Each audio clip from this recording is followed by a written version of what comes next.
حضرت عمر گزر رہے، فجر کی نماز کے بعد 2 گلیاں رہ گئی ہیں، آج پورا نہیں ہو سکا آپ کا دورہ، جو رات کو نقاب پہن کے 2 گلیاں رہ گئی تو نقاب اوڑھ کے ہی فجر کے بعد نکل گئے۔ ایک چھپر ہے چھوٹا سا، ایک کٹیا ہے جھونپڑی، بوڑھی اماں بیٹھی ہے، عمر فاروق گزرنے لگے، بوڑھی کو پریشان دیکھا، اماں جی اجازت ہو تو اندر آ جاؤں؟ بوڑھی کہنے لگی چل دوڑ جا اپنا کام کر، کیوں اجازت دوں؟ تیری مہربانی اماں آنے دو، جا دوڑ جا، تیری مہربانی اماں گزارش ہے، چلو آ جاؤ۔ حضرت عمر فاروق فرمایا کرتے تھے میں نے اس عورت سے آئین سیکھا ہے، آئین، میں نے اس سے قانون سیکھا ہے، اس بوڑھی عورت سے۔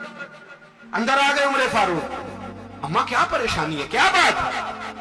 اماں کہنے لگی خامد انتقال کر گیا، اولاد اللہ نے دی کوئی نہیں، میں غریب ہوں، 3 دن سے روٹی نہیں کھائی، 25 دینار کا قرضہ چڑھ گیا ہے، مجھے عمر فاروق سے بڑی شکایت ہے، اس نے میرا حال ہی نہیں پوچھا۔ حضرت عمر کہتے تھے مجھے اس نے دستور اور آئین سکھایا، کہنے لگے شکوہ ہے، عمر آیا ہی نہیں۔ حضرت عمر کہنے لگے اماں، عمر کو کیا پتا کہ تو اس حال میں ہے، اماں دستور بیان کرتی ہے، اماں جمہوریت کا اعلان کرتی ہے، کہتی ہے نہیں پتا عمر کو، تو عمر سے کہو چھوڑ دے حکومت، اس کے حوالے کرے جو خبر رکھ سکتا ہے، نہ ادھر ادھر کی تو بات کر، یہ بتا کہ قافلہ کیوں لٹا، مجھے رہزنوں سے غرض نہیں، تیری رہبری کا سوال ہے، عمر سے کہو چھوڑے حکومت، اس کو دے جو پتہ رکھ سکتا ہے۔ حضرت سیدنا نافع فرماتے ہیں جس کے سامنے کسرا اور روم کے بادشاہ کانپا کرتے تھے، میں نے اس عمر کو بوڑھی اماں کے سامنے کانپتے ہوئے دیکھا۔ راشا تاری ہے عمر فاروق کا، دوڑے گئے، 25 دینار لائے، راشن رکھ کے لائے، روٹیاں پکائیں، بوڑھی اماں کو کھلائیں، کہنے لگے اماں 25 دینار لے لے اور چل، غلطی ہو گئی، عمر کو معاف کر دے۔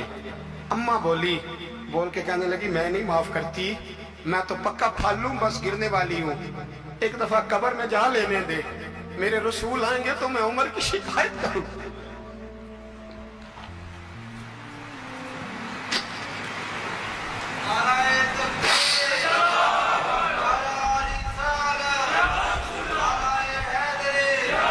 فرمایا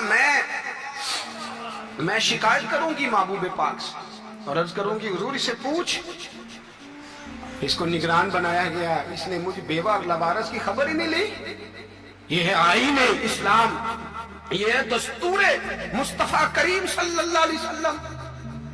یہاں کتنے غریب بھوکے سوتے ہیں، کتنوں کے بچے روز اغوا ہوتے ہیں، کتنی مصیبتیں، گورنمنٹ کہتی ہے کچھ بھی نہیں کچھ بھی نہیں کچھ بھی نہیں، افواہ ہے، افواہ ہے تو اس کا علاج کیوں نہیں ہوتا؟ آپ میدان میں سرے عام آ کے اس کا اعلان کیوں نہیں کرتے؟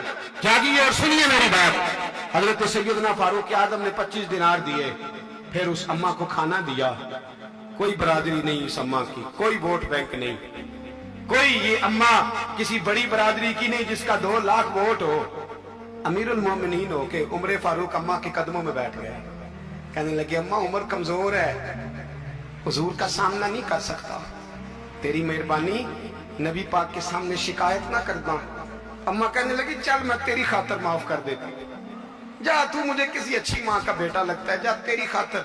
کہنے لگے چل پھر مجھے لکھ کے دے، کہنے لگی میں تو ان پڑھ ہوں، تو لکھ دے میں دستخط کر دے۔ حضرت عمر نے لکھا، ایک بوڑھی اماں کو شکایت تھی خطاب کے بیٹے عمر سے، اور پھر وہ معاف ہو گئی۔ اماں کہتی ہے میں نے اللہ کی رضا کے لیے معاف، یہ دستخط کر دو۔ اماں کے آگے کیا تو حضرت علی آ گئے، حضرت عبداللہ ابن مسعود آ گئے، کہنے لگے عمر یہاں پھر رہے ہو، میں سارے مدینے میں ڈھونڈ رہا تھا۔ اماں اٹھ کے کھڑی ہو گئی، آئے میں مر گئی، یہ عمر تھا، یہ میں نے کیا کیا؟ حضرت عمر کہنے لگے اماں نہ، اپنے وعدے پہ قائم رہ، تو نے جو کہا تھا اس پہ قائم رہ، ہمیں تو بتایا گیا تھا یہ والا نظام پاکستان میں آئے گا، یہ کہا تھا قائد اعظم نے، یہ رنگ ملے گا تمہیں۔ کہا ماں تو وعدے پہ قائم ہے، لکھ کے دے۔ لکھا، اماں نے سائن کیے، پھر حضرت علی سے کہنے لگے بطور گواہ آپ بھی سائن کر دو، پھر عبداللہ ابن مسعود سے کہنے لگے آپ بھی سائن کر دو۔